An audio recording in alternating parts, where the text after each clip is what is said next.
The gut health industry exposed how the $15 billion probiotic industry convinced healthy people their microbiomes are broken.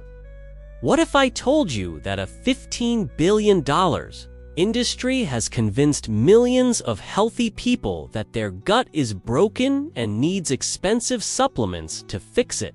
And what if the science behind their claims is far shakier than they want you to believe? Welcome back to my channel.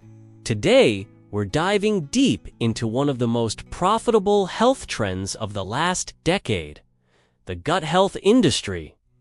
We're talking probiotics, fermented foods, microbiome testing kits, and the massive marketing machine that's turned your intestines into a profit center. Now, before we go any further, let me be crystal clear about something. I'm not saying gut health isn't important. It absolutely is, okay? And I'm not saying probiotics never work. Some do, in specific situations. What I am saying is that this industry has systematically exaggerated benefits, downplayed limitations, and created fear around normal digestive processes to sell products. By the end of this video, you'll understand 1. How a legitimate area of medical research got weaponized for profit. 2. Why most probiotic supplements don't do what they claim. 3. The marketing psychology that convinced healthy people they're sick. 4. What the actual science says about gut health. 5. How to separate real solutions from expensive placebos. If you're tired of health misinformation and want to understand what's really going on behind the scenes, hit that subscribe button and let's expose this industry together. Important medical disclaimer. This video is for educational and informational purposes only and is not intended as medical advice. Always consult with a qualified healthcare professional before making changes to your health regimen. Stopping any medications or if you have persistent digestive symptoms. Individual results may vary, and what works for one person may not work for another. If you have serious digestive issues, please seek professional medical evaluation. The birth of a $15 billion industry. Let's start with how we got here. 20 years ago, most people had never heard the word microbiome. Probiotics were something doctors occasionally recommended after antibiotics. Gut health wasn't a thing you worried about unless you had serious digestive issues. Then legitimate scientific research started showing that gut bacteria do influence health in ways we hadn't understood. Studies found connections between gut microbes and immune function, mood, and even brain health. This research was real, important, and fascinating. But here's where things went sideways. The supplement industry saw an opportunity. They took early-stage research, the kind that shows correlation, not causation, and translated it into definitive marketing claims, supports immune health, promotes digestive wellness, balances your microbiome. These phrases sound scientific, but they're carefully crafted to imply benefits without actually proving them. And they work incredibly well. The global probiotics market was worth about $1.8 billion in 2008. By 2023, it hit over $15 billion. That's not gradual growth. That's explosive expansion driven by marketing, not medical breakthroughs. But here's the genius of this industry. They didn't just sell solutions. They created the problem. They convinced millions of people that their naturally functioning digestive systems were somehow broken, imbalanced, or in need of constant supplementation. Think about it. How did we survive as a species for thousands of years without probiotic supplements? How did our grandparents manage to have healthy digestive systems without $50 bottles of bacteria? The answer is simple. Most healthy people don't need their microbiomes fixed because they're not broken. The microbiome mythology. Let's break down the story the industry tells you. It goes something like this. Modern life has destroyed your gut bacteria. Stress, processed foods, and antibiotics have created an imbalance in your microbiome. You need to restore the good bacteria and eliminate the bad bacteria to achieve optimal health. This narrative is seductive because it contains elements of truth wrapped in massive oversimplifications. Yes, antibiotics can temporarily disrupt gut bacteria. Yes, diet influences your microbiome. Yes, chronic stress can affect digestive health. These are real phenomena backed by real research. But here's what the industry doesn't want you to know. Your microbiome is incredibly resilient and dynamic. It changes constantly based on what you eat, where you go, who you interact with, even what you touch. The idea that you have a single ideal microbiome that you need to restore is fundamentally flawed. Your microbiome today is different from your microbiome last week, and that's completely normal. The industry loves to talk about microbiome diversity, as if more is always better. They'll sell you tests that claim to measure your bacterial diversity and then sell you products to increase it. But diversity isn't inherently good or bad. Some people have perfectly healthy digestive systems with lower bacterial diversity. Others might have high diversity that includes harmful bacteria. Context matters, but context doesn't sell supplements. Another oversimplification is the idea of good and bad bacteria. The reality is far more complex. Most bacteria in your gut are neither helpful nor harmful. They're just there, doing their thing. Even potentially harmful bacteria can be beneficial in small amounts. And beneficial bacteria can cause problems if they overgrow. Your microbiome is an ecosystem, not a war between good and evil. Here's perhaps the biggest issue. Your microbiome is as unique as your fingerprint. A probiotic strain that helps your friend might do nothing for you or even cause problems. But the industry sells one-size-fits-all solutions to highly individual biological systems. It's like trying to fix everyone's car engine with the same part, regardless of the make or model. The probiotic placebo effect. Let's talk about why probiotics seem to work for so many people, even when the science says they shouldn't.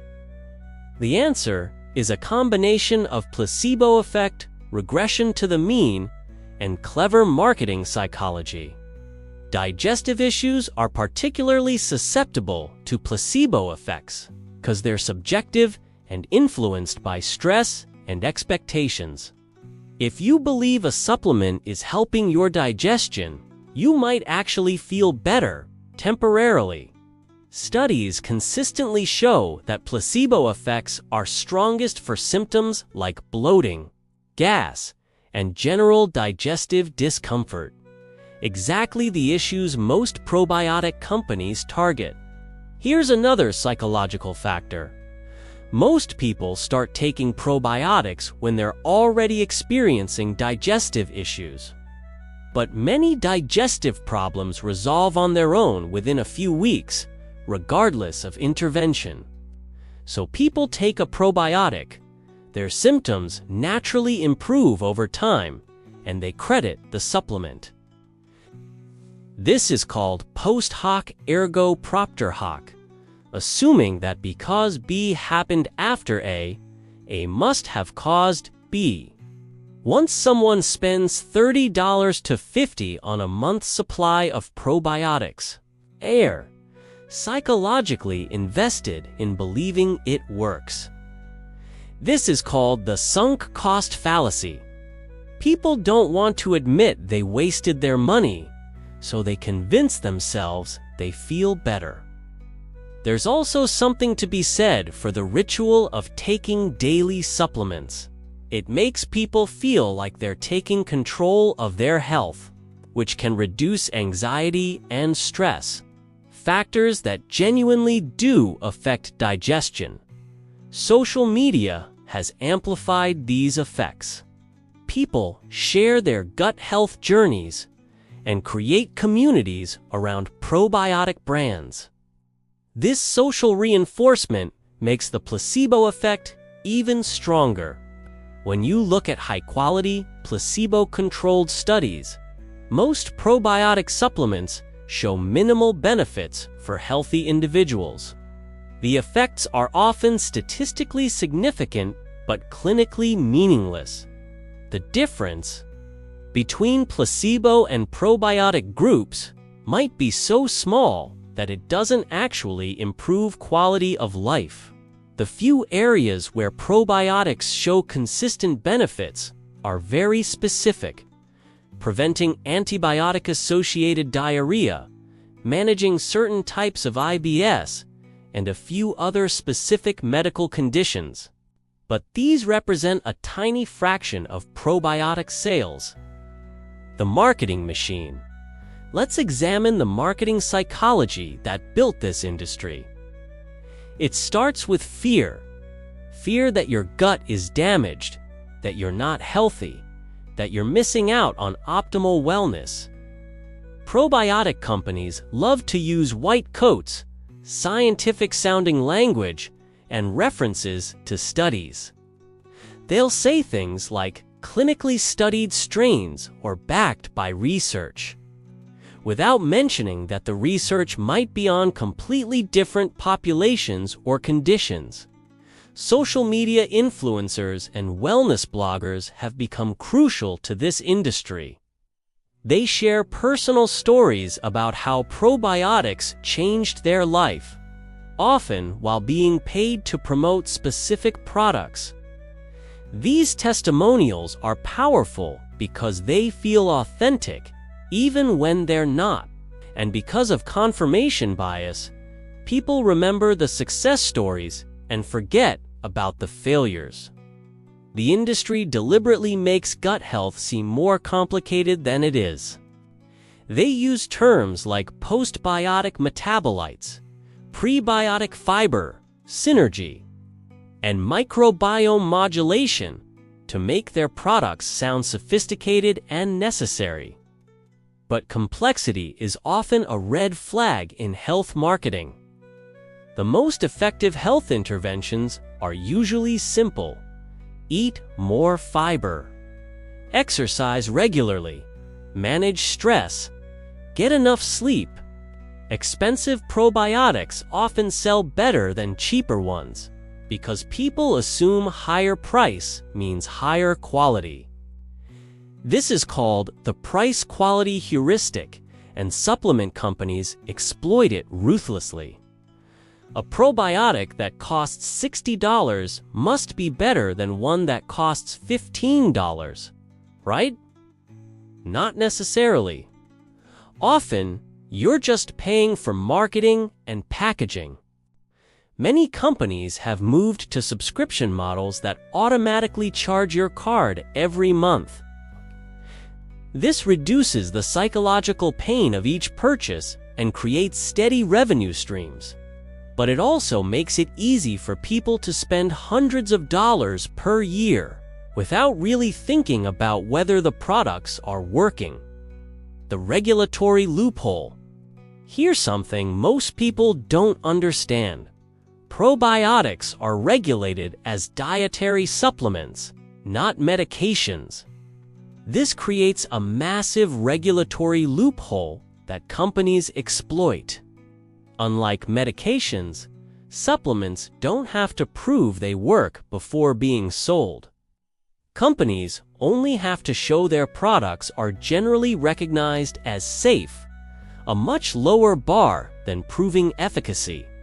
This is why probiotic labels use careful language like supports and promotes instead of treats or cures. These structure-function claims allow companies to imply medical benefits without having to prove them. When companies say their products are clinically studied, they don't have to prove the studies actually support their claims. They might reference research done on different strains, different doses, or completely different populations. Multiple independent studies have found that many probiotic supplements don't contain the bacteria strains or quantities listed on their labels. Some contain no live bacteria at all, but because of lax regulation, companies face minimal consequences for these quality control failures. The worst that usually happens is they have to reformulate their products. It's worth noting that regulatory agencies in other countries are much more skeptical of probiotic claims. The European Food Safety Authority has rejected virtually all health claims for probiotics, stating that the evidence is insufficient. But these same products are marketed with bold health claims in countries with more permissive regulations. There's a huge gap between what gastroenterologists and other medical professionals recommend and what probiotic companies claim. Most doctors are much more conservative about probiotic recommendations. They suggest them only for specific medical conditions.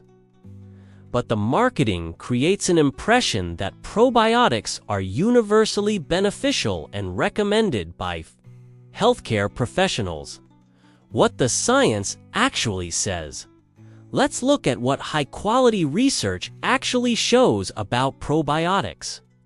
The gold standard for medical evidence is systematic reviews and meta-analyses of randomized controlled trials. The evidence is strongest for a few specific applications: preventing antibiotic-associated diarrhea, managing certain types of irritable bowel syndrome, reducing the duration of some types of infectious diarrhea, preventing necrotizing enterocolitis in premature infants. Notice that these are all specific medical conditions, not general gut health or wellness. For general digestive health in healthy adults, the evidence is much weaker. Most studies show either no benefit or benefits so small they're clinically irrelevant. One of the biggest issues is that most research is done on specific bacterial strains at specific doses. But commercial products often contain different strains, different doses, or combinations that have never been studied. It's like testing the effectiveness of one specific medication and then assuming all medications in that class work the same way. Many commercial probiotics contain far fewer bacteria than the amounts used in research studies. Research might use 10 billion colony-forming units, CFU, while a commercial product might contain only 1 billion. Companies often compensate by using misleading numbers, like claiming 50 billion CFU by combining multiple strains, even though each individual strain might be present in much smaller amounts. Here's a fundamental issue. Most of the bacteria in probiotic supplements don't survive the journey through your digestive system. Stomach acid kills most bacteria before they reach your intestines. Some companies use enteric coating or other technologies to improve survival, but many don't. And even when bacteria do survive, there's no guarantee they'll colonize your gut or provide benefits. Perhaps most importantly, research increasingly shows that probiotic effects are highly individual. The same strain that helps one person might do nothing for another, based on their existing microbiome, genetics, diet, and other factors. But this personalization reality doesn't fit the mass-market business model of the supplement industry. The real solutions. If you want to genuinely support your digestive health, the evidence points to much simpler and cheaper interventions. The single most important factor for gut health is dietary fiber. Your gut bacteria feed on fiber, and a high-fiber diet consistently shows benefits for digestive health and overall well-being. But you don't need expensive prebiotic supplements. You need vegetables, fruits, whole grains, and legumes. Real food, not processed supplements. Fermented foods like yogurt, kefir, sauerkraut, and kimchi can provide beneficial bacteria along with other nutrients, but they work best as part of a varied diet, not as isolated supplements. Chronic stress has a profound impact on digestive health through the gut-brain axis. Managing stress through exercise, sleep, meditation, or other techniques often provides more benefit than any supplement. While antibiotics are sometimes necessary and life-saving, avoiding unnecessary antibiotic use helps preserve your natural microbiome. This means not pressuring doctors for antibiotics for viral infections and completing prescribed courses fully. If you have persistent digestive issues, work with a healthcare provider to identify specific causes rather than trying random supplements. Many digestive problems have identifiable causes that require targeted treatment. Remember that your microbiome changes constantly and adapts to your lifestyle. Dramatic changes in diet, exercise, or stress levels will naturally influence your gut bacteria over time. Probiotics can be beneficial in specific situations. After a course of antibiotics, or certain diagnosed digestive conditions, or as recommended by a healthcare provider for specific medical reasons. But for most healthy people, the money spent on probiotics would provide more benefit if invested in high-quality food, stress management, or other proven health interventions. Let's step back and see the bigger picture. The gut health industry has taken legitimate scientific research and transformed it into a marketing goldmine by exploiting our natural desire to optimize our health. This isn't just about wasted money, though that's significant. When people spend $500 to $1,000 per year on unnecessary supplements, they might neglect more effective interventions like improving their diet or managing stress. More importantly, this industry erodes trust in legitimate medical research. When people discover that expensive probiotics don't work as advertised, they might become skeptical of all health advice, including interventions that are actually evidence-based.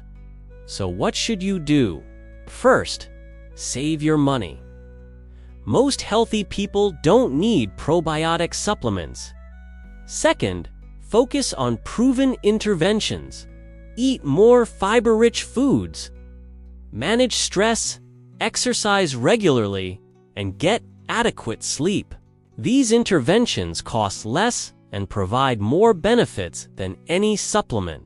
Third, if you have persistent digestive issues, work with a qualified healthcare provider to identify specific causes rather than self-treating with supplements. Here's the empowering truth that the supplement industry doesn't want you to know.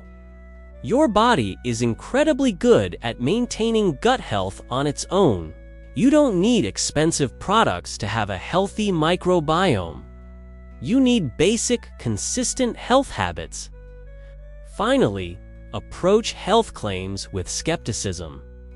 Ask for evidence. Question whether the research actually supports the claims being made. And remember that simple, inexpensive interventions are often more effective than complex, expensive ones. The gut health industry has convinced millions of people to pay premium prices for solutions to problems they probably don't have. Don't let marketing psychology override your critical thinking and your wallet. If this video opened your eyes to how the supplement industry operates, give it a thumbs up and subscribe for more deep dives into health misinformation and evidence-based wellness. What's your experience with probiotics? Have you fallen for any of these marketing tactics? Let me know in the comments below. And if you found this valuable, share it with someone who might be spending too much money on gut health supplements. Thanks for watching, and remember, your gut doesn't need fixing. It needs basic respect through good food, adequate sleep, regular exercise, and stress management. Everything else is just expensive marketing.